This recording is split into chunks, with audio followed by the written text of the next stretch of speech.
मंच पर आसीन बोधिसत्व आदरणीय सम्मानित करुणाशील रोशन जी और भारी संख्या में बुद्ध पूर्णिमा इस सम्मेलन में उपस्थित उपासक उपासिका,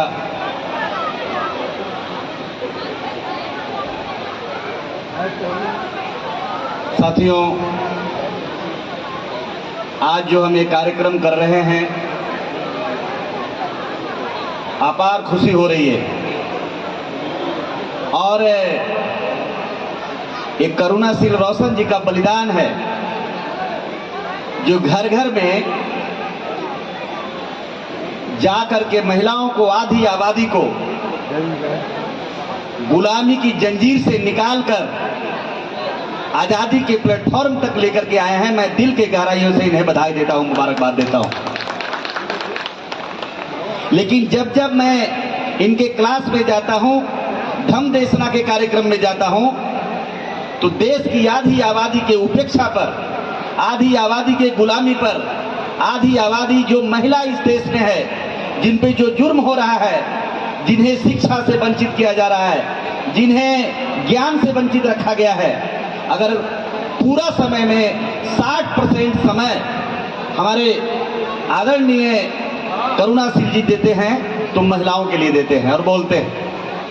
लेकिन बड़ी अफसोस है मित्रों, बड़ी दुख है कि आज जहां हम बैठे हैं, करुणाशील जी को बहुत मेहनत करना पड़ रहा है और जो इतना बड़ा त्याग करके यहाँ आए हैं, जिन्होंने पत्नी का सुख छोड़ा, परिवार का सुख छोड़ा, घर को छोड़ा, कुर्सी को छोड़ा, सब कुछ त्याग कर दिया है आपके लिए, और उसके बाद भी जो कामयाबी मिली है, मैं उससे काफी दुखी हूं। ये हमारे लिए बड़ी पीड़ा है, दुख है कि आज भी हम, जो एक बहुत बढ़िया ही कहानी उन्होंने बताया यहाँ पर करुणाशील जी ने, कि हम शेर हैं लेकिन मुझे बकरियों की तरह काटा जा रहा है, हम सवा शेर हैं लेकिन मुझे जंजीर में रखा गया है। इसलिए रखा गया है कि मुझे शेर होने का आज तक कोई एहसास नहीं कराया।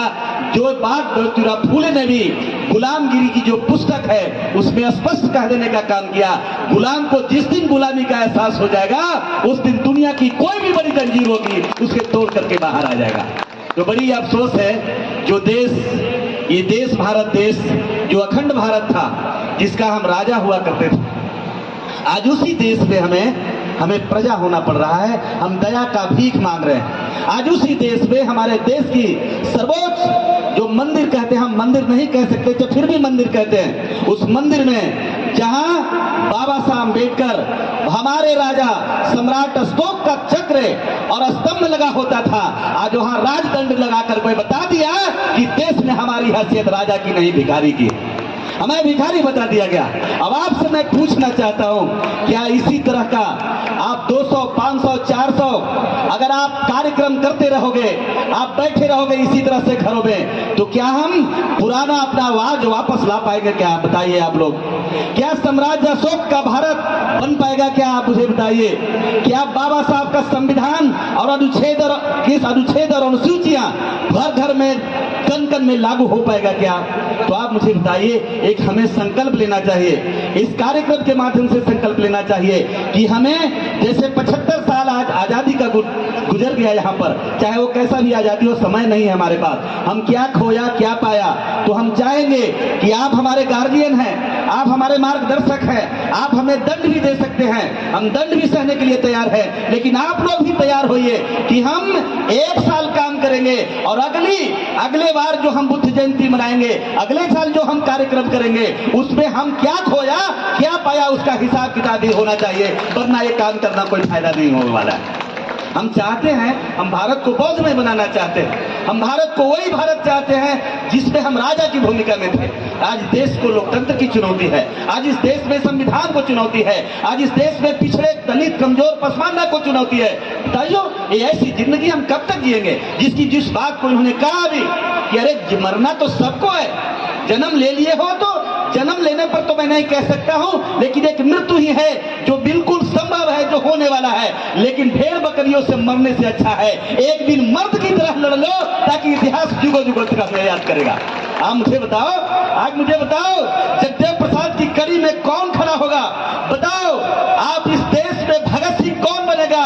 जब भगत सिंह और जगदेव बनाने की जज्बा नहीं है तो ये कार्यक्रम छोड़ दो, कोई फायदा होने वाला नहीं है। लेकिन बताओ, आप अपनी आज बच्चों बताओ, आज हम यहाँ कार्यक्रम में आए हैं, हमारी बेटियां नहीं है, हमें भी, मैं दोषी हूं, हम दूर से आए इसलिए अपनी पत्नी को लेकर नहीं आया, मैं दूर से आया, मैं डरते डरते आया, कहीं गुरुजी मुझसे सवाल कर देंगे कि आप अकेले क्यों आए हैं, अपने पत्नी और बच्चों क्यों नहीं लेके आए हैं। लेकिन करीब करीब कहीं जहां जहां कार्यक्रम किए हैं, मैं इनका आदेशानुसार अपनी पत्नी को भी और अपने बच्चों को भी लाया हूं। और आज भी मैं कहता हूं, अपनी पत्नी और बच्चों को यही नसीहत दे रहा हूं, आपको IAS और IPS नहीं बनना है, आपको इस देश में ज्योतिबा फूले और सावित्रीबाई फूले बनना है। आज भी उनको हम प्रेरणा दे रहे हैं, हम आजादी दे रहे हैं उन्हें। हम आजादी देने वाले कौन होते? बिल्कुल वो आजाद है, उनका अधिकार है।